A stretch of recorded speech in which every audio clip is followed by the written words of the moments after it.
అసలు నరకాసురుణ్ణి చంపింది శ్రీకృష్ణుడా సత్యభామనా?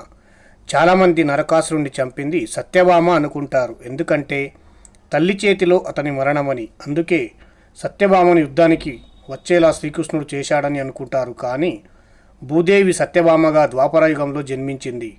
శ్రీ మహాలక్ష్మి పొందుతున్న వైభోగాల గురించి చెప్పి తన కష్టాల గురించి, భూభారం గురించి చెబుతుంది భూదేవి.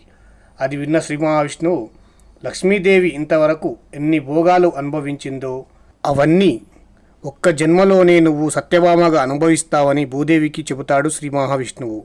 ఆ సమయంలో బిడ్డల గురించి అడుగుతుంది భూదేవి.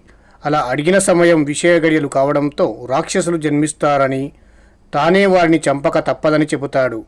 ఆ మాటలు విన్న భూదేవి కడుపు తీపితో నువ్వు సంహరించవద్దని శ్రీ మహావిష్ణువును వేడుకుంటుంది. అప్పుడు విష్ణువు నీవుగా చంపమన్నప్పుడే సంహరిస్తానని భూదేవికి అభయమిస్తాడు. నరకాసురుడిపై యుద్ధానికి వెళ్ళినప్పుడు సత్యభామను చూసి ఆమెకు కోపం తెప్పించే మాటలు మాట్లాడతాడు. ఆ మాటలకు ఆగ్రహించిన సత్యభామ నరకాసురుడిని సంహరించమని శ్రీకృష్ణునికి చెబుతుంది. అలా తన చక్రాయుధంతో నరకాసురుడిని సంహరిస్తాడు శ్రీకృష్ణుడు.